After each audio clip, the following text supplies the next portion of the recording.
Welcome to Korea, aka Land of the Morning Calm.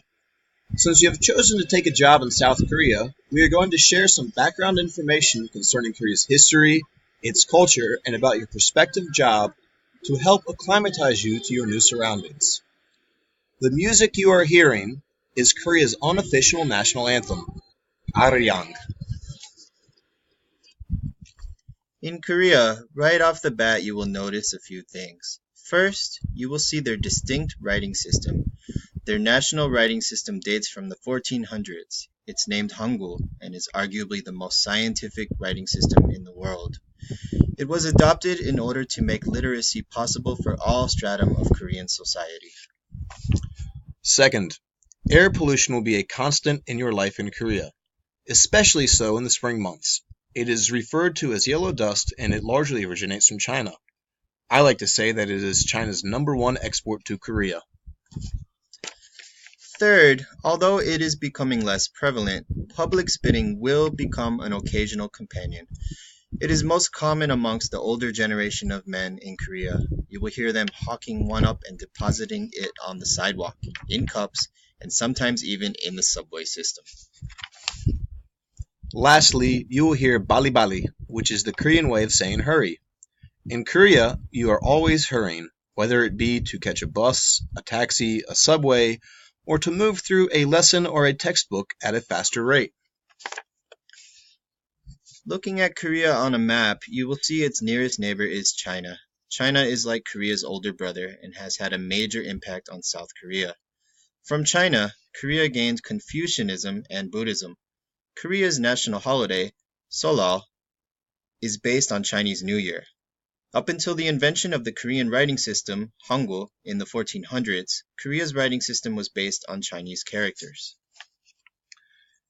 In more recent times, Korean history has been tragic. It was seized by Japan in the early 1900s and exploited for its resources as a colony. Relations today are still strained. After the Second World War, Korea was split into a communist North, backed by the Soviet Union, and an autocratic South Korea backed by the United States. Tensions between the two erupted into war in 1950 with a surprise attack on South Korea by North Korea with support from the Soviet Union and China. South Korea, with aid from the United Nations and America, fought back and the war ended in 1953 with an armistice, roughly along the border before the war. Koreans have a saying, when the whales fight, the shrimp suffer. Now you know why. Korea is a peninsula, so there is a lot of seafood in the Korean diet, which is often served with rice. The national dish is kimchi, which is fermented cabbage. The winters get brutally cold, so hearty stews are common. Modern Korea is still influenced by Confucianism. The way of speaking to one's elders or superiors is much different from the way you speak to your friends or a subordinate. Confucianism's influence is also evident in the deference to elders when eating. They are expected to eat and drink before anyone else. However, they are also supposed to pick up the check. Today, South Korea has a population of just over 50 million people. 10 million reside in Seoul and another 10 million in satellite cities, making it a megacity. Also, Korea has a rapidly aging population. Following the destruction of the Korean War, Korea was a foreign aid recipient. Amazingly, in a generation, it managed to transform itself into the 15th largest economy in the world and has become a foreign aid contributor. Its economy is largely dependent upon trade, specifically the export of high-quality goods. Religiously, South Korea is basically evenly split between Buddhists, atheists, Catholics, and Protestants. Across South Korea, red crosses are ubiquitous. The red represents the blood of Christ. A few notes on Korean culture and culture shock. Gift giving is very prevalent. Meet an old friend, give a gift. Visit someone's house or business, bring a gift. Think chocolates or fruits, nothing too expensive or fancy. Bowing is common. As a foreigner, you will be excused from it, but it is good to know. The deeper the bow, the more respect you show. The older the person, the deeper the bow. Also, when entering a home in some businesses, taking your shoes off is mandatory, so always wear nice socks. Trust me, don't make the mistake I did. Living at home past 18 is very common. Koreans will often live at home until they get married and then move in with their spouse. It is changing some, but the norm is to still live at home.